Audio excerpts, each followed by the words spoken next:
Welcome to Professor's Corner. I'm here with Melissa, and we're having a conversation about applied ethics and public policy. In this session particularly, we're going to shift now to normative theory, and we're going to be looking at two prominent theories that are discussed in the textbook. The first being consequentialism, the second being Kantianism. We're going to focus on consequentialism. My understanding of consequentialism, well, first, can I ask, is that synonymous with utilitarianism? They are in the same family. The consequentialism is the generic term. Utilitarianism is a particular specific variety. So we're going to start with the definition that a consequentialist is one that determines the rightness or the wrongness of an action exclusively based upon the consequences of the action, not the motive or the reason for acting, and not the character of the individual. It's only and exclusively on the consequences of the action. Is there more than one type of consequentialism? Within consequentialism, they will look at the unit of analysis either being the action itself, the consequences that follow from the action, or they will look at the consequences that follow from a rule, which is a standardization of looking at many acts over time, usually historically occurring, as opposed to act utilitarian that looks prospectively into the future. There are two fundamental features here that I'll unpack from the definition. One is that in every consequentialist theory, there is what I call a logic or a maximizing a means to an end, or a means of an intrinsic value. Now, intrinsic value is a value that's good in and of itself. Human beings are good in and of themselves. We wouldn't think about using human beings or somebody else to achieve our own purposes, okay?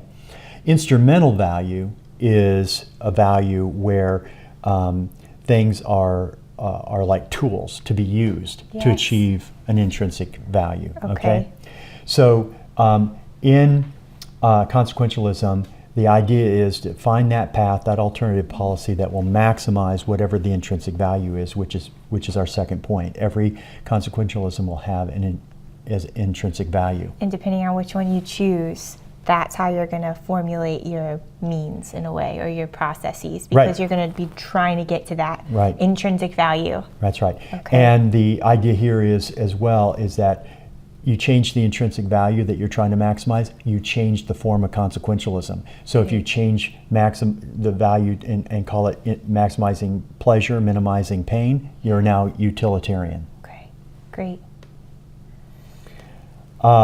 Is utilitarianism taking issue with any other previous views of, was it responding to something? Yeah, well, it is. It was reacting to Christianity and the view of natural rights and naturalism, even if it were in secular natural right theory. But most of the period of time in the 19th century was focused on sort of a Christian view of natural right, natural law. Jeremy Bentham, that's the author of this, was very critical. He himself was an atheist, and he was critical. He tried to replace revelation or content from revelation for those platitudes, tried to replace it with the consequences of actions, that he could then create a science of morality and study the consequences, and he had a very elaborate theory. And for him, those consequences would follow from an act, so he was an act utilitarian, and they were trying to focus on the intrinsic value of maximizing pleasure, minimizing pain. But the bear in mind is that if you have a de facto or a popularist type of morality, utilitarian is a critical morality. That is, it's trying to assess, are those reliable? Are those ordinary intuitions reliable, or are they so replete with bigotry and prejudice that we have to purge them from our consciousness? When you say critical morality, you mean it's a form of morality that helps us make judgments? Yes. So and organize our ordinary intuitions. One sieve of helping us make judgments, and we're going to see other ways of doing that. But if you think of our pyramid or our triangle or whatever, we're moved up from the popular that we talk about charting, ethical. We've moved up a level of reflection where we're thinking down. In the book that you'll be reading, Mitchell talks about a 3-story house. Yes. What happens on the ground floor is just your ordinary life. On the second floor, as you're looking down at the second floor, trying to make sense of what's happening in ordinary life. Right. You need a theory to do that. Utilitarianism is one such theory. Our Christian view of ethics, incidentally, is also a critical theory. It's another theory. critical theory. Are there any key features to consequentialism? Let's look at several here that I think are really important. And let me just say, as we go through this now, and this is really the point of our discussion here, is within the textbook, I felt like we needed a little bit of elaboration. So what I've gone through is that I've tried to pull out these features that will help as as students are working their way through the textbook. That sounds great. So the first thing to bear in mind is, in terms of this intrinsic value, and this is really big and important, is that the utilitarian wants to talk about the moral community consisting in beings that are capable of experiencing suffering, and the emphasis is on experiences. Right. There's a technical term called sentient, which captures all experience, pain or pleasure. Mm-hmm. It has a certain rationality in it, but it's not very sophisticated. It's just a very simple, hey, this is the goal I want, and here's the means to get to it. But the main thing is, I want that because it makes me feel good. It's the experience that's involved here. And if you don't have those experience, then you're not part of the moral community. Okay.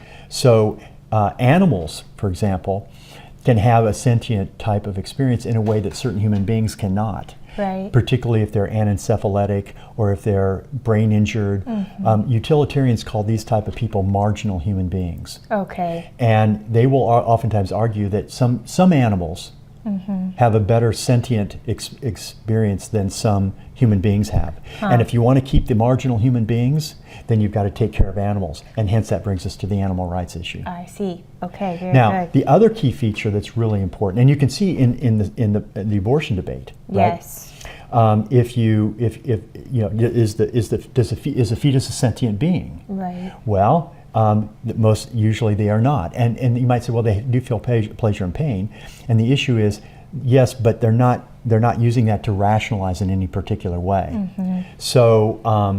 So they're not, and therefore they don't count as a human being, and they're not part of the moral community. And incidentally, beware of the word moral community, because that is a way of, we usually think God mm-hmm. originates rights. Yes. Here, they're saying the moral community does. So it's back to our social conception of philosophy. If the community says that you have these rights, you have them.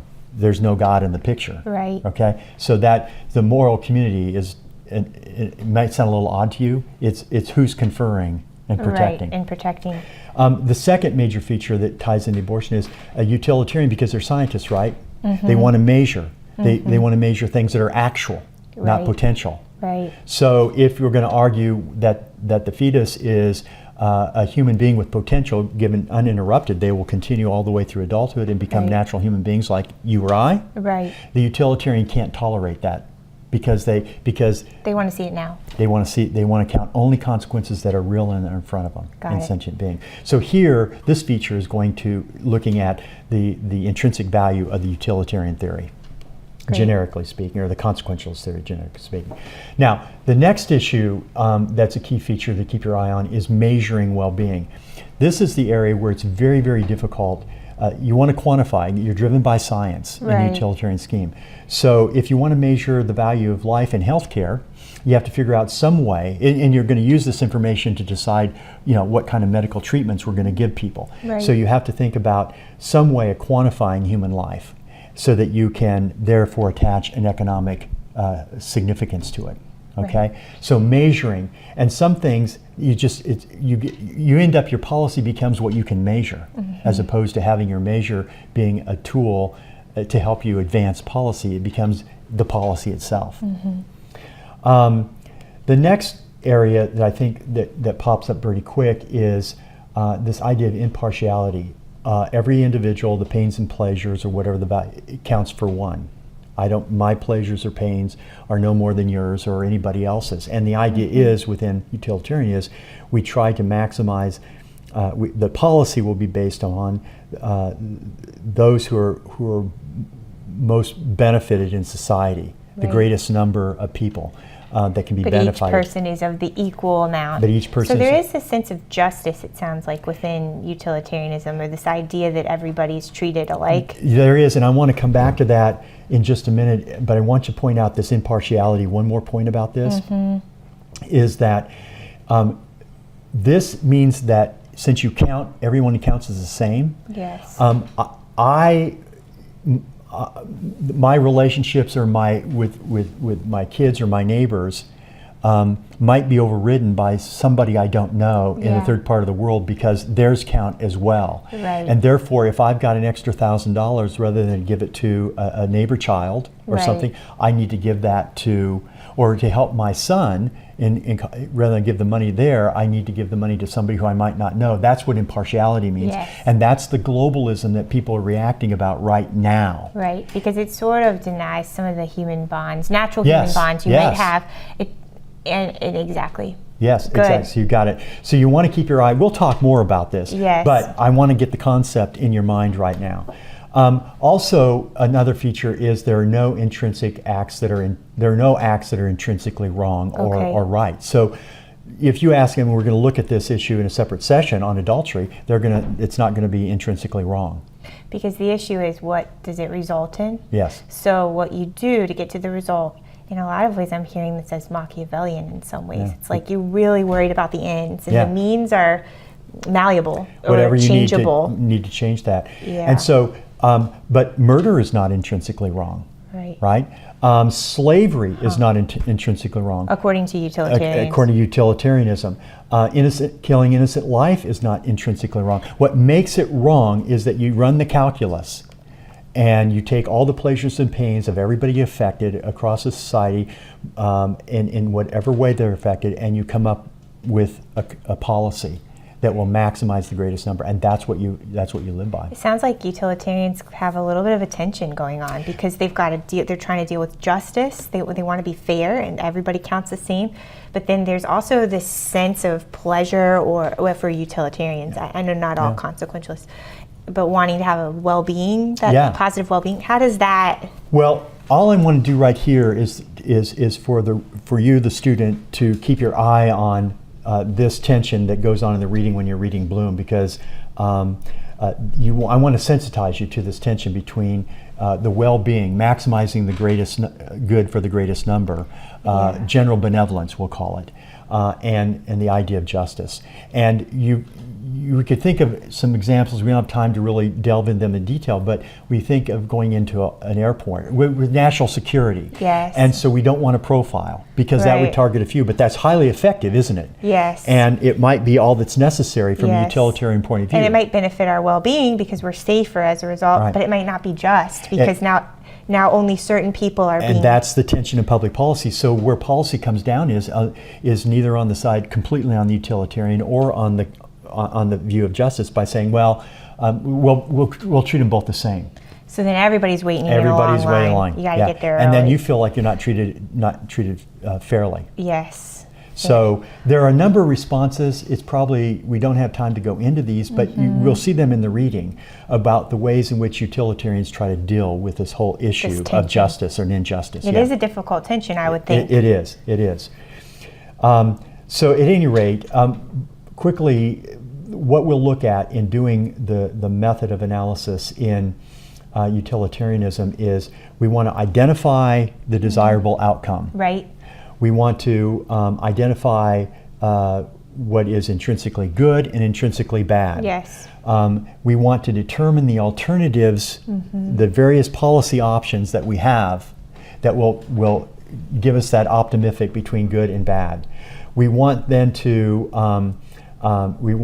assess the value of the results or the outcomes from those policies. We want to compare those outcomes and decide which one will be the best after comparison.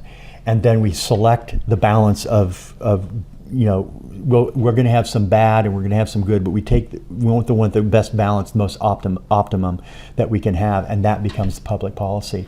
And science gets behind this. This sounds very similar to the types of public policy that we see today. It is. And I'm now seeing in these a strong connection, and because of when you're a Christian, this may not fully fit, so I'm interested to see other models. That's right. We'll do that.